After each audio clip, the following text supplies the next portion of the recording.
Hello and welcome back to my channel UPPCS talks. I am Pratiksha Tripathi. आज के video में मैं कल के एग्ज़ाम जो 14 मई को होने वाला है यूपीपीसीएस प्रीलिम्स का, उसके बारे में कुछ टिप्स एंड ट्रिक्स देना चाहूँगी जो मैंने अपने 4 प्रीलिम्स से सीखा है। पहली बात तो एग्ज़ाम के दिन क्या करना चाहिए, क्या क्या आपको ले जाना चाहिए, पूरा दिन का आपको प्लान कैसे करना है, इस सब के बारे में मैं 4 से 5 मिनट में बताऊँगी। ये जो वीडियो है वो कुछ जैसे फ्रेशर होते हैं जो एस्पिरेंट्स जिनका पहला एग्ज़ाम है, पहला बार अटैम्प्ट दे रहे हैं, उनके लिए तो काफ़ी हेल्पफुल रहेगा। बाकी जो एक्सपीरियंस्ड हैं वो भी उसको देख करके कुछ गाइडेंस प्राप्त कर सकते हैं। पेपर 2 शिफ्ट में होगा। पहला 9:30 से 11:30 पे मॉर्निंग शिफ्ट है, इसमें जीएस का पेपर होगा। सीसैट का पेपर 2:30 से 4:30 में होगा, इवनिंग में होगा। 3 घंटे का बीच में ब्रेक होगा। टिप्स क्या मैं दे सकती हूँ एग्ज़ाम के लिए और आपको क्या करना चाहिए। पहली चीज़ तो सबको बहुत ही एंजाइटी हो रही है, पैनिक हो रहे हो एग्ज़ाम के लिए, पढ़े जा रहे हैं, लेकिन इसके साथ भी आपको एक गुड स्लीप बहुत ज़रूरी है क्योंकि कल का दिन पूरा एग्जॉस्टिव रहने वाला है। उसके लिए गुड स्लीप जब तक नहीं लेंगे कल आप बहुत अच्छे से परफॉर्म नहीं कर पाएंगे। इसलिए 5 से 6 घंटा मैं एडवाइस करूँगी कि प्लीज़ ज़रूर सो जाएं। अब 12 बजे हर हाल में सो जाइए। सुबह आप उठ करके जो चीज़ें अभी रह गई हैं आपको लग रहा है उनको सुबह में आप रिवाइज कर सकते हैं, बट 5 से 6 घंटे आप ज़रूर नींद लीजिए। ठीक। अब सेंटर चाहे आप जितनी भी दूर गया होगा, होपफुली आप सबने चेक कर लिया होगा आप सेंटर कहाँ पे है, कितनी दूर टाइमिंग लगेगी जाने में। मैं फिर भी कहूँगी कि सुबह में रस हो सकता है, कुछ भी हो सकता है, तो 30 मिनट पहले हर हाल आपको 8:30 तक सेंटर पे पहुँच जाना है। सेंटर पे पहुँच के आपको अपना रोल नंबर चेक करना है, हॉल नंबर चेक करना है, और जब पता चल रहा है कि आप किस हॉल में किस रो में है, उसके बाद आप चुपचाप अपने को एक कॉर्नर में ले आइए और वहाँ पे आप लास्ट मिनट रिवीजन करिए। कुछ लोग का सजेशन होता है कि लास्ट टाइम पूरे साल नहीं पढ़ लिए तो लास्ट टाइम में पढ़ के क्या ही कर लोगे, बट ऐसा नहीं होता है। लास्ट टाइम अगर आप रिवाइज़ कर रहे हो तो 2 चीज़ें होती हैं। एक तो आप वहाँ की चीज़ों से पैनिक नहीं होते हो, इतनी भीड़ देख करके ये नहीं सोचते हो कि मेरा होगा कि नहीं होगा। दूसरा ये कि माइंड डिस्ट्रैक्ट हो जाता है, टेंशन के बजाय आप कुछ नई चीज़ें देखते रहते हो। तीसरी चीज़ है, जब हम क्विक रिवीजन करते हैं तो हो सकता है 10 मिनट के बाद जब हम एग्ज़ाम सेंटर के अंदर जा रहे हैं एग्ज़ाम देने तो कुछ एक आधी चीज़ें फंस जाएं। तो ये सब चीज़ें, इसलिए रिवीजन आप करते रहे कुछ शॉर्ट नोट्स का। फिर ईच एंड एवरी सिचुएशन के लिए आप रेडी रहिए। एग्ज़ाम हॉल में आपको किसी भी तरीके की सिचुएशन को फेस करना पड़ सकता है। जैसे कभी हो सकता है इस टाइम गर्मी का मौसम है, बहुत ज़्यादा टेम्परेचर रहता है, हॉट सनी डेज रहेंगे, क्या पता मालूम फ़ैन भी ना हो, वहाँ पे अनकंफर्टेबल सीट्स हों, कुछ सेंटर्स ऐसे भी होते हैं। फिर डिहाइड्रेशन आपको हो सकती है, हेडेक हो सकती है। जो लोग सनी डेज़ में जिनको इशू, जैसे मुझे हेडेक हो जाता था, इन सब चीज़ों के लिए आप अपने को प्रिपेयर रखिए पहले से ही। इसलिए मैं सजेस्ट करूँगी कि आप कॉटन क्लॉथ पहन कर जाएँ, कुछ ढीला ढाला सा पहने, बहुत ही अनकंफर्टेबल मत पहन के जाएँ। ऐसा पहने मान के चलें कि मान लो फ़ैन नहीं भी हुआ तब भी मैं अपने को कंपोज्ड बनाए रखूँगा और एग्ज़ाम को जितना अच्छे से मैं दे सकता हूँ अच्छे से दूँगा। ठीक। अपने साथ एक ट्रांसपेरेंट वाटर बॉटल ज़रूर ले जाएं, उसमें ग्लूकॉन डी डाल दें। मेरी सलाह है ग्लूकॉन डी के आप हर 15 मिनट या 20 मिनट के बाद 1-2 सिप ले सकते हैं। उससे क्या होता है, एक तो आपको 30 सेकंड या 1 मिनट का ब्रेक मिल जाता है, आप एक डीप ब्रीथ लेते हो, तो आप अपने को मतलब अपने ऊपर प्रेशर नहीं आने देते हो एग्ज़ाम का। इससे आपका माइंड बहुत रिलैक्स रहता है और आपने जो पढ़ा होता है उसको रिप्रोड्यूस कर पाते हैं। ठीक। इसके अलावा एक ट्रांसपेरेंट पाउच अपने साथ रखें, 10-20 रुपए का मार्केट में आता है, उसको ले लीजिए। 2 कॉपी एडमिट कार्ड की रखनी है। ज़रूरत एक एडमिट कार्ड की होती है, लेकिन 2 इसलिए कि अगर मान लो एक फट गया या कहीं खो गया तो आपके पास 2 कॉपी हो, क्योंकि सुबह सुबह में 10 बजे से पहले तो कोई फ़ोटोकॉपी शॉप खुली नहीं होगी, तो आप कहाँ से फिर पैनिक करने लगोगे। इसलिए 2 कॉपी अभी रख लें। फिर ball pen, black ball pen रखिएगा जो 0.7 mm तक आता है। इससे गोला भरने में आसानी रहती है, बहुत जल्दी गोला भर जाते हैं। एक ब्लैक डॉट पेन रखिएगा, कभी साइन करना होता है, बहुत सारी और चीज़ें हैं तो ब्लैक पेन से ही करवाते हैं, इसलिए पहले से ही ब्लैक डॉट पेन भी रख लें। पेंसिल रख सकते हैं कि मार्क करने के लिए, एक ब्लू पेन भी रख सकते हैं कि सही नहीं है या फिर सही है, इन सबको गोला करने के लिए। ठीक। फिर अपने साथ एक एनालॉग वॉच ज़रूर ले जाएं। डिजिटल मत ले जाइए क्योंकि डिजिटल की एंट्री नहीं है। एनालॉग वॉच ले जाएं।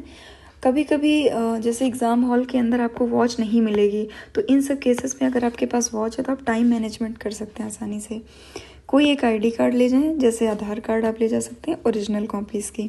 2-3 फ़ोटोग्राफ्स ले जाएं और कोशिश करें कि नई वाली ले जाएं जो रिसेंट की 6 महीने पहले की खिंचाई है। ठीक। उसके साथ और क्या ले जाना है आपको? आपको ले जाना है ग्लूकोवीटा टैबलेट्स। मैंने ये मार्केट में आती हैं ग्लूकोज, इंस्टेंट ग्लूकोज प्रोवाइड करती हैं, या फिर टॉफ़ी जैसे पल्स ले सकते हैं कोई, या फिर और कैंडी ले सकते हैं। इससे क्या रहता है, आप इसको खा लेंगे एग्ज़ाम देते टाइम आप खा सकते हैं। इससे इंस्टेंट एनर्जी बनी रहती है, आप अपने ऊपर एकदम प्रेशर नहीं आने देते हैं, एग्ज़ाम हॉल में काम डाउन रहते हैं। फिर आप कॉफ़ी पैकेट्स रख सकते हैं अपने साथ हैं, या फिर थर्मस बॉटल जो आती है उसमें आप चाय वगैरह रख सकते हैं। मैं ये करती थी क्योंकि मुझे क्या रहता था कि एग्ज़ाम सेंटर से चाय के स्टॉल तक जाने में मेरी एक तो धूप रहता था, तो धूप से मुझे एलर्जी भी है, तो टाइम और एनर्जी दोनों सेव होते। और इंस्टेंट जैसे आप टी पी करके फ्रेश हो जाते हो, अगले पेपर सीसैट के लिए रेडी हो जाते हो, तो ये अपने साथ आप कैरी कर सकते हैं। फिर मैं ये एक चीज़ और कहूँगी कि जैसे कुछ एस्पिरेंट्स हैं, उनको हो सकता है हेडेक का इशू हो सकता है उनको फीवर हो, आज के दिन ही बीमार चल रहे हों, तो उनसे मैं कहूँगी कि अपनी टैबलेट्स लेकर ज़रूर जाएं। या फिर मैं खुद हेडेक की टैबलेट लेकर जाती थी, क्योंकि मुझे समर डेज़ में थोड़ा हेडेक का इशू है, तो मैं खुद से रखती थी कि ताकि मेरा सीसैट का पेपर ख़राब ना हो, इतनी हेडेक ना होने लगे कि मैं सीसैट का पेपर ही ढंग से ना दे पाऊँ। तो टैबलेट्स अगर आपको नेसेसरी हैं तो आप रख सकते हैं, ठीक। उसके अलावा लाइट फूड खाएं एग्ज़ाम नाइट से पहले, और अवॉइड करें कि जो 3 घंटे का ब्रेक है उसमें छोला भटूरा जैसी कुछ हैवी चीज़ें खाने ना लग जाएं।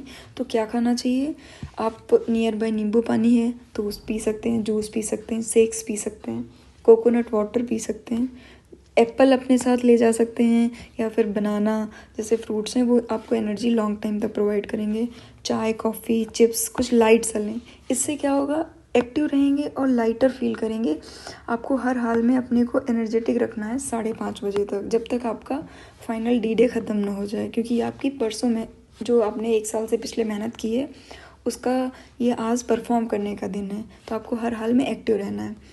ऑल्सो मैं एक और सजेस्ट करूँगी, जैसे मैं अम्ब्रेला लेकर जाती थी 2018 के अटेम्प्ट में। मेरे साथ क्या हुआ कि कोई वहाँ पे इतनी धूप थी सेंटर के बाहर, ना कोई पेड़ था ना कुछ था, हम लोग ऐसे ही बैठे रहे, मैं बहुत परेशान हो गई।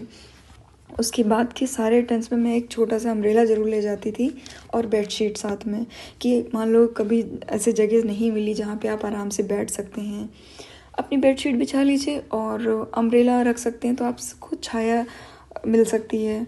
इससे एक फ़ायदा और है कि 10-15 मिनट का पावर नैप ले सकते हैं, आप रेस्ट फील कर सकते हैं, फिर सन से प्रोटेक्ट हो जाएगा। तो ये अगर आप पॉसिबल हो तो ले जाएं। और अगर सेंटर बहुत अच्छा है जहाँ पे सभी छायादार वृक्ष लगे हुए हैं, बैठने की अच्छी सुविधाएं हैं, तो कोई बात नहीं है, फिर आप अम्ब्रेला रखे रहने दीजिएगा। अदरवाइज़ केसेस में आप यूज़ कर सकते हैं। फिर एक चीज़ और है कि आप सीसैट के PYQ पेपर्स अपने साथ लेकर जाएं 5 से 10 सालों के। इस सेंटर पे लास्ट मिनट रिवीजन करने में बहुत हेल्प मिलेगी। जो बच्चे जैसे सीसैट में उनका स्ट्रॉन्ग भी है, नहीं ले जाना चाहते मत ले जाएं, लेकिन जिनको सीसैट में दिक्कत है आप ले जा सकते हैं। और लास्ट मिनट में क्या होता है ना, लोग किसी दूसरे से बातें करते हैं कि कट ऑफ कितनी जाएगी, इन सब से बचने के लिए आप आराम से इसको रिवीजन कर सकते हैं। एक चीज़ और कहूँगी कि एग्ज़ाम हॉल के बाहर कुछ बाबा होते हैं, बाबाओं से बचें। अपने कान में ईयरफोन लगा लें और अपने सीसैट पेपर को रिवाइज़ करें। बाबाओं का मतलब ये है कि कुछ लोग होंगे ना, एग्ज़ाम GS का पेपर देने के बाद निकलेंगे और कहेंगे मेरे 110 क्वेश्चन सही हो रहे हैं, इस बार की कट ऑफ बहुत हाई जाएगी, सीटें बहुत कम हैं, पेपर बहुत टफ आया था। खुद तुरंत क्वेश्चन आंसर करने लगेंगे, ये सोचने के बजाय कि अभी सीसैट का पेपर देना बाकी है। ऐसे में कुछ एस्पिरेंट्स जो सीरियस होते हैं, फ्रेशर्स होते हैं, वो डरने लगते हैं कि मैंने तो इतने कम क्वेश्चन अटैम्प्ट किए, या फिर मेरी तो 90-95-100 तक ही बन रही है, इस बार लग रहा मेरा नहीं हो पाएगा, और वो डिप्रेस हो जाते हैं, उनका सीसैट भी ख़राब हो जाता है। तो मेरा सजेशन है कि इन बाबाओं से बचें। आप कोई कोना ढूंढ लीजिए, ईयरफोन लगा लीजिए और कुछ गाना सुन सकते हैं, सीसैट का पेपर रिवाइज़ कर सकते हैं, किसी भी भीड़ और इन सब से बचें। और एग्ज़ाम के अंदर क्या करें, एग्ज़ाम हॉल के अंदर आप 5 मिनट 10 मिनट पहले जाइए, आपको OMR सीट मिलेगी। उस OMR सीट पे अपना नंबर, रोल नंबर क्या है, आपका सेंटर कोड क्या है, डिस्ट्रिक्ट कोड क्या है, ये सब भरिए बहुत ही केयरफुली से, क्योंकि एक चीज़ याद रखना, इसमें वाइटनर लगाना अलाउड नहीं है। एक बार जो भर गया वो भर गया, तो बहुत ही केयरफुली भरिएगा, बिल्कुल पैनिक मत होइए। 5 मिनट मिलते हैं इन सबको भरने के लिए, आप भर लीजिए। फिर आप पेपर को खोलिए और पेपर का एक क्विक स्नैप लीजिए कि पहले पेज से लेके लास्ट पेज तक जाइए। मैंने ऐसे भी एस्पिरेंट्स को देखा है जो 1 से 100 तक अटैम्प्ट करते हैं, फिर वो कहते हैं अच्छा 50 क्वेश्चन और हैं। उनको पता ही नहीं होता कि 150 का पेपर है, 150 क्वेश्चन है या फिर 100 क्वेश्चन का है।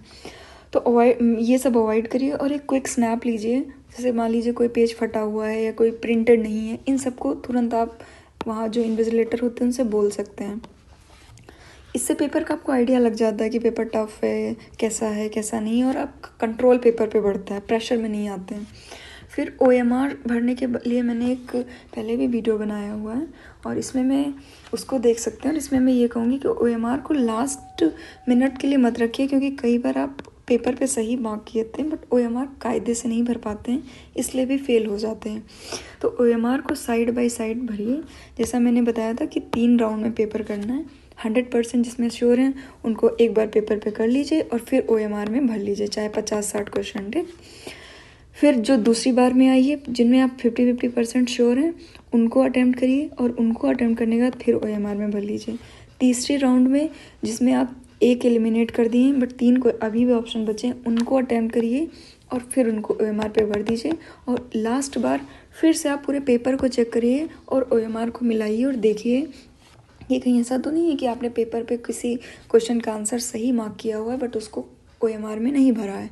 तो ये सब करेंगे तो पेपर आपका बहुत अच्छा होगा। पूरे पेपर के दौरान आपको काम रहना है, बहुत ही कंपोज रहना है, एकदम शांत रहना है। वो कहते हैं ना ऑल इज़ वेल, अपने मन में कहते जाइए और कॉन्फिडेंट रहिए। अब क्वेश्चन को बहुत ही क्लियरली पढ़ना है, कंफ्यूज बिल्कुल नहीं होना है और ट्वाइसली पढ़िए। जिस क्वेश्चन में आपको लग रहा है ना कि बहुत इजी सा है, उसको एक बार ज़रूर पढ़िए, क्योंकि हो सकता है कि आप कुछ और प्री माइंड अपने दिमाग में सोच के रखें, उसको समझ रहे हों। इसलिए क्वेश्चन पढ़ना बहुत ज़रूरी है।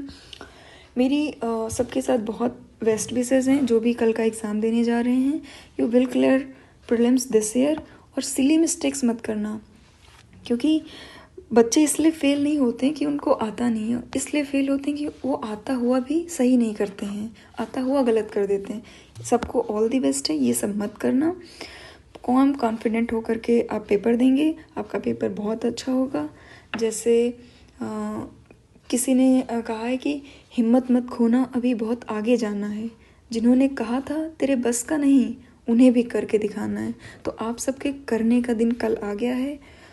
पूरी ईमानदारी से करिए और पूरी मेहनत से करिए, पूरे दिमाग लगा के करिए। आपने बहुत मेहनत की 1 साल है और कल आपका परफॉर्मेंस डे है। बहुत अच्छा परफॉर्म करिए। मेरी तरफ से सबको ऑल द वेरी बेस्ट है। आप सबका पेपर बहुत अच्छा होने वाला है।